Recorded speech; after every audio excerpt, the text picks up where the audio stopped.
పెద్దలు సుదీర్ఘ రాజకీయ అనుభవం కలిగిన ప్రజానాయకుడు మాజీ మంత్రివర్యులు శ్రీ తాటిపర్తి జీవన్ రెడ్డి గారిని సాదరంగా పెద్దలు కేసీఆర్ గారి సూచన మేరకు సాదరంగా వారిని భారత రాష్ట్ర సమితిలోకి ఆహ్వానించడానికి ఈరోజు మా సహచరులందరితో కలిసి పెద్దలు మాజీ మంత్రివర్యులు శ్రీ కొప్పుల ఈశ్వర్ గారు, మాజీ మంత్రివర్యులు శాసన మండలి సభ్యులు శ్రీ ఎల్ రమణ గారు, మాజీ మంత్రివర్యులు కరీంనగర్ శాసనసభ్యులు గంగుల కమలాకర్ గారు, మాజీ మంత్రివర్యులు పాల్కొండ శాసనసభ్యులు శ్రీ వేముల ప్రశాంత్ రెడ్డి గారు, మాజీ ఆర్టీసీ కార్పొరేషన్ అధ్యక్షులు పెద్దలు శ్రీ బాజిరెడ్డి గోవర్ధన్ గారు, మాజీ పార్లమెంట్ సభ్యులు శ్రీ బోయిన్పల్లి వినోద్ కుమార్ గారు, జిల్లా అధ్యక్షులు జగిత్యాల శ్రీ విద్యాసాగర్ రావు గారు, రాజ్యసభ సభ్యులు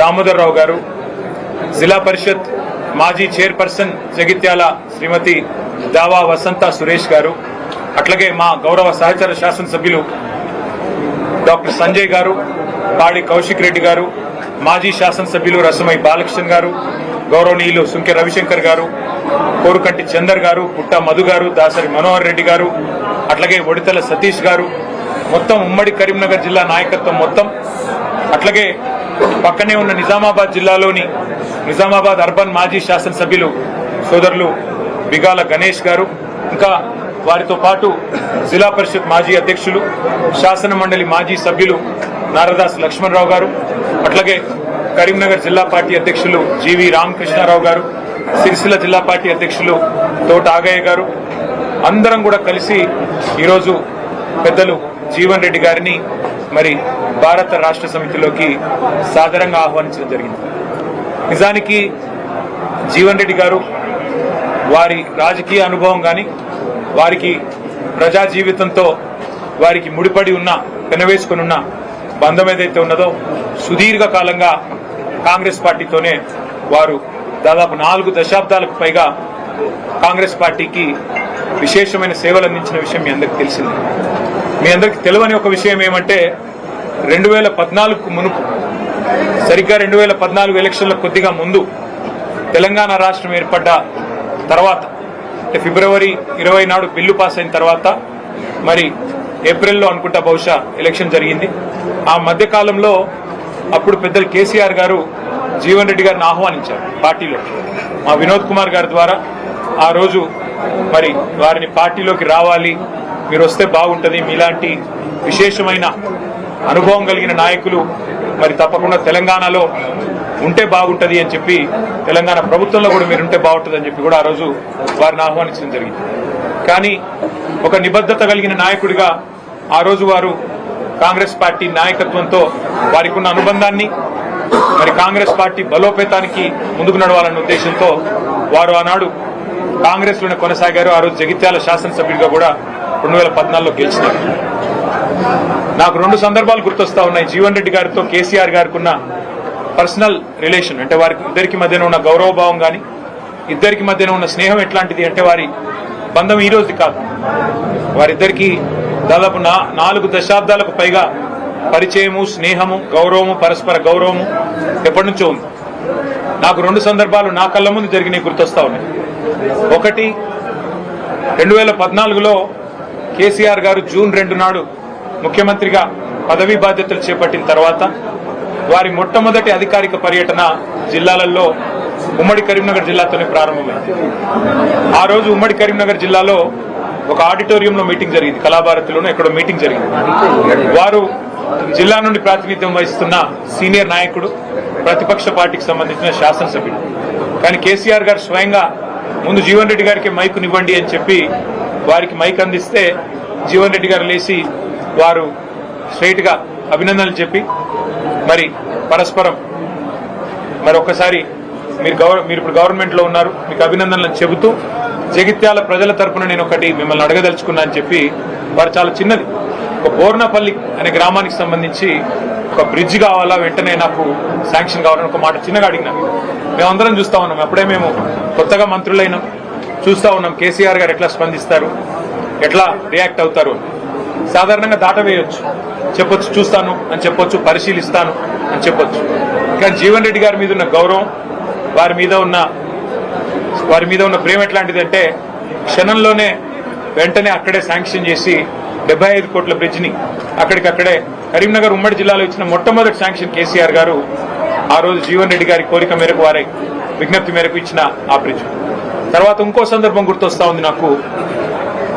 అసెంబ్లీలో జీవన్ రెడ్డి గారు ఎప్పుడు ప్రజా సమస్యల గురించి, ముఖ్యంగా రైతుల గురించి చాలా గట్టిగా మాట్లాడే నాయకుడు. ఈ జిల్లాలో, ముఖ్యంగా జగిత్యాల జిల్లాలో నిజాం షుగర్స్ అనేది ఒక చాలా ఇంపార్టెంట్ సబ్జెక్ట్ గా ఉండేది. అటు విద్యాసాగర్ రావు గారు, జీవన్ రెడ్డి గారు ఇద్దరు కూడా కొట్లాడేవారు గట్టిగా, మాకు ఖచ్చితంగా దీన్ని తెరిపించాల్సిందే. కేసీఆర్ గారు కూడా ఖచ్చితంగా షుగర్ ఫ్యాక్టరీ తెరిపించాల్సిందే, అందులో భేదాభిప్రాయం లేదు, మేము కూడా మాటిచ్చున్నాము. కానీ పక్కనే ఉన్న మహారాష్ట్రలో, అప్పుడు పోచారం శ్రీనివాసరెడ్డి గారు వ్యవసాయ మంత్రి, పక్కనే ఉన్న మహారాష్ట్రలో సహకార వ్యవస్థలో, కోఆపరేటివ్ ఫార్మాట్ లో చాలా బ్రహ్మాండంగా నడుస్తా ఉన్నాయి అక్కడ షుగర్ మిల్లులు.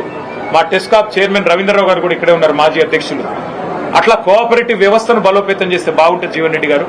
ఒకవేళ మీరు కావాలనుకుంటే ప్రభుత్వం నుంచి 250-300 కోట్లు పెట్టడానికి కూడా మేము సిద్ధంగా ఉన్నాం. అవసరమైతే మీరే చైర్మన్ గా ఉండండి దానికి అని చెప్పి కూడా నిండు శాసనసభలో ముఖ్యమంత్రిగా కేసీఆర్ గారు అన్నాడు జీవన్ రెడ్డి గారికి ఓపెన్ గా, ఎలాంటి బేసిజానికి పోకుండా ఒక ఆఫర్ కూడా ఇచ్చారు. ఇవాళ నేను మా జగిత్యాల జిల్లా నాయకత్వానికి కూడా హృదయపూర్వకంగా నేను ధన్యవాదాలు తెలియజేస్తాను. ఎందుకంటే ఇటు మా విద్యాసాగర్ రావు గారు జిల్లా పార్టీ ప్రెసిడెంట్ గారు కానీ, అట్లాగే ఎల్ రమణ గారు మాజీ మంత్రి గారు కానీ, మా చెల్లెలు మాజీ జిల్లా పరిషత్ చైర్పర్సన్ శ్రీమతి దావా వసంత గారు కానీ, వారందరూ కూడా జీవన్ రెడ్డి గారిని జగిత్యాలలో మనం ఆహ్వానించినట్టయితే, వారి ఇంటికి పోయి ఆహ్వానించినట్టయితే బాగుంటది అంటే, వారు ఒక క్షణం కూడా సంకోచించకుండా వారు చెప్పిన మాట ఏమంటే, నాకు అన్న పార్టీ బలోపేతానికి, పార్టీ తిరిగి అధికారంలోకి రావడానికి, కేసీఆర్ గారు ముఖ్యమంత్రి కావడానికి తప్పకుండా మనందరం కృషి చేయాల్సిందే. అందులో భాగంగా జీవన్ రెడ్డి గారి చేరిక అనేది మనకు చాలా చాలా లాభం జరుగుతుంది. వారిని మీరు తప్పకుండా రండి, ఆహ్వానించండి, మేమందరం కూడా మీకు వెల్కమ్ చెప్తామని చెప్పి వాళ్ళు అన్ని సాధారణంగా ఏర్పాట్లు కూడా వారు చేశారు. వారికి కూడా నా అభినందనలు. వాళ్ళ రాష్ట్ర వ్యాప్తంగా ఉన్న రైతుల్లో ఒక ఆక్రోశం ఉంది, రాష్ట్ర వ్యాప్తంగా ఉన్న ప్రజల్లో, ప్రతి వర్గంలో ఇవాళ ఒక ఆక్రోశం వ్యక్తమవుతా ఉంది. ఈ ప్రభుత్వం రేవంత్ రెడ్డి గారి నాయకత్వంలో గత 2.5 సంవత్సరాలుగా మరి ఏ రకంగా తన పరిపాలనా వైఫల్యాలను కప్పిపుచ్చుకోవడానికి ఎప్పటికప్పుడు ఏదో ఒక డైవర్షన్ టాక్టిక్ ఉపయోగిస్తూ ఏదో కాలం నెట్టుకొస్తున్నారు తప్ప ఇంతవరకు మాకు ఒరిగిందేమీ లేదు అనే భావన బలంగా ప్రజల్లో ఉంది. ముఖ్యంగా రైతుల్లో 3 సార్లు ఈ ప్రభుత్వం ఇప్పటికీ రైతు బంధు ఎగ్గొట్టింది. ఒకసారి కాదు, 2 సార్లు కాదు, 3 సార్లు విజయవంతంగా రైతు బంధు ఎగ్గొట్టారు. 3 సార్లు రైతు బంధు ఎగ్గొట్టడం అంటే ఒక్కొక్క దఫా వాళ్ళు చెప్పిన 9,000 కోట్లు లెక్కేసుకున్న 27,000 కోట్లు ఈ 2.5 సంవత్సరాల్లోనే ప్రభుత్వం 70 లక్షల మంది రైతులకు బాకీ పడ్డది.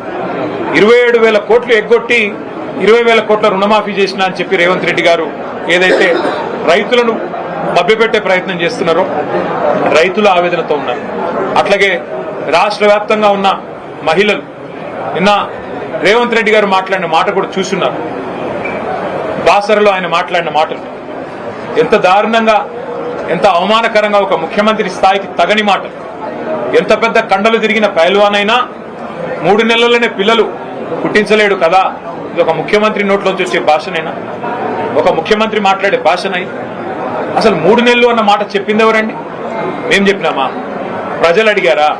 మీరే కదా సంతకాలు పెట్టింది, మీరే కదా రేవంత్ రెడ్డి గారు పిసిసి అధ్యక్షుడిగా, మీ బట్టి విక్రమార్క గారు సిఎల్పి లీడర్ గా 100 రోజుల్లోనే 6 గ్యారంటీలు అమలు చేస్తామని నొక్కి చెప్పింది మీరు, గ్యారంటీ కార్డులు ఇచ్చింది మీరు, ఆర్థిక పరిస్థితి మొత్తం మాకు తెలుసు అని చెప్పి ఉదరగొట్టింది మీరు. ఇవాళ ఏ ఒక్క హామీ అమలు చేయకుండా ఈ అపసవ్యపు మాటలు మాట్లాడుతున్నది మీరు. పెద్దలు జీవన్ రెడ్డి గారు లాంటి నికార్సైన కాంగ్రెస్ నాయకులను అవమానించి వారి ఆత్మగౌరవాన్ని దెబ్బతీస్తున్నది మీరు. ఇదొక జీవన్ రెడ్డి గారి విషయంలో కాదు నేను మాట్లాడుతున్నాను. నేను మొన్న డిప్యూటీ సీఎం బట్టి విక్రమార్క గారి కొడుకు పెళ్లికి పోయినా. ఒకరు కాదు, ఇద్దరు కాదు, ఒక 100-150 మంది కాంగ్రెస్ కార్యకర్తలు నా చేతిలో చేసి అన్న వచ్చేది మీ ప్రభుత్వమే. అది సందర్భము కాదు, రాజకీయ వేదిక కాదు, ఇంకోటి కాదు. ఎందుకు చెప్తా ఉన్నా అంటే, కాంగ్రెస్ పార్టీ కార్యకర్తల ఆక్రోశమే ఇట్లా ఉంటే, సామాన్య కాంగ్రెస్ కార్యకర్తల ఆవేదన ఇట్లా ఉంటే ఈ రాష్ట్రంలో రైతుల పరిస్థితి, ఈ రాష్ట్రంలో మహిళల పరిస్థితి, ఈ రాష్ట్రంలో పేదల పరిస్థితి, ఈ రాష్ట్రంలో 2 లక్షల ఉద్యోగాలని చెప్పి మీరు మీ చేతిలో మోసపోయిన యువత పరిస్థితి ఏ రకంగా ఉందో మనం అర్థం చేసుకోవచ్చు. సరే, ఇవాళ రేవంత్ రెడ్డి గారు అధికార మత్తులో, అధికారం ఉందనే అహంకారంతో ఇష్టారీతిన మాట్లాడుతుండవచ్చు. పెద్దలను కూడా కేసీఆర్ గారు అయితేనేమి, మరి తెలంగాణ కోసం గట్టిగా, కాంగ్రెస్ పార్టీ కోసం గట్టిగా కొట్లాడిన పెద్దల్ని కూడా అవమానించే తీరులో మాట్లాడుతుండవచ్చు. కానీ కాలం ఎన్నటికీ ఒక్కలాగా ఉండదు, అధికారం కూడా ఎన్నటికీ ఎవరిది ఒకరి సొత్తు కాదు. 10 ఏళ్లు ప్రజలు మాకు అవకాశం ఇచ్చారు. ఇవాళ 5 ఏళ్లు కాంగ్రెస్ పార్టీకి, రేవంత్ రెడ్డి గారికి ప్రజలు అవకాశం ఇచ్చినారు. మాకైతే సంపూర్ణమైన విశ్వాసం ఉంది. వారిని నేను కేసీఆర్ గారి తరఫున పార్టీలోకి ఆహ్వానించడానికి ఇక్కడికి వచ్చినాను. వారు సానుకూలంగా స్పందించారు. మాకు కేసీఆర్ గారితో నాకు వ్యక్తిగతంగా కూడా చాలా అనుబంధం ఉంది. కానీ మీరందరూ వచ్చారు, ఆహ్వానించారు, సంతోషం. కానీ ఒకసారి నేను కేసీఆర్ గారిని కూడా కలిసి ఈ రాబోయే 2-3 రోజుల్లో నేను నా నిర్ణయం తప్పకుండా చెప్తానని చెప్పి జీవన్ రెడ్డి గారు చెప్పారు. చాలా సంతోషం. నేను వారిని కోరేది ఒకటే, ఈ రాష్ట్రంలో రైతులు, ఈ రాష్ట్రంలో పేదలు తిరిగి వారి మొహంలో చిరునవ్వు రావాలి అంటే కేసీఆర్ గారు ముఖ్యమంత్రి కావాల్సిందే. తిరిగి మళ్ళీ కేసీఆర్ గారు బాధ్యతలు చేపట్టాల్సిందే, తెలంగాణను పట్టాలు ఎక్కించాల్సిందే. అందుకే వారి సహకారాన్ని నేను కోరుతా ఉన్నాను. మా సహచరులందరం కూడా కలిసి వచ్చి వారిని ఇవాళ ఉమ్మడి కరీంనగర్ జిల్లా, అట్లాగే ఉమ్మడి నిజామాబాద్ జిల్లాకు సంబంధించిన ముఖ్య నాయకులందరం కూడా వచ్చి వారిని సాదరంగా ఆహ్వానించాము. వారు పెద్దలు కేసీఆర్ గారితో కలిసిన తర్వాత మిగతా అన్ని విషయాలు కూడా ప్రజాహితాన్ని దృష్టిలో పెట్టుకొని, అల్టిమేట్ గా ఈ రాష్ట్ర భవిష్యత్తును దృష్టిలో పెట్టుకొని, తప్పకుండా జగిత్యాల జిల్లా ప్రయోజనాలు కూడా దృష్టిలో పెట్టుకొని వారు నిర్ణయం తీసుకుంటారని చెప్పి నేను ఆశిస్తా ఉన్నాను. వారికి తప్పకుండా మా వైపు నుంచి ఆహ్వానం మాత్రమే కాదు, పార్టీలో కూడా సముచితమైన స్థానము, గౌరవము, తప్పకుండా ప్రజల్లో వారికి ఉన్న గౌరవానికి, ప్రజల్లో వారికి ఉన్న గుర్తింపుకు తగ్గ విధంగా ఉంటుందని చెప్పి కూడా వారికి నేను విజ్ఞప్తి చేస్తూ, మరి ఈ రోజు వారు కూడా వారి సహచరులందరినీ పరిచయం చేశారు. చాలా ఓపికగా మమ్మల్ని రిసీవ్ చేసుకున్నందుకు పెద్దలు జీవన్ రెడ్డి గారికి కూడా హృదయపూర్వకంగా మా అందరి పక్షాన వారికి ధన్యవాదాలు తెలియజేస్తూ వారు స్పందించాలని కోరుతాం. ఈరోజు భారత రాష్ట్ర సమితి అధ్యక్షులైనటువంటి కేసీఆర్ గారి ఆధ్వర్యంలో వారి యొక్క ఆలోచన సూచన మేరకు ఇలా బీఆర్ఎస్ పార్టీ కార్యనిర్వాహక అధ్యక్షులు మిత్రులు కేటీఆర్ గారు ఏదైతుందో జిల్లా చెందినటువంటి, అంటే ఉమ్మడి కరీంనగర్ జిల్లా చెందినటువంటి అందరు కూడా నాకు పూర్వ సహచరులే.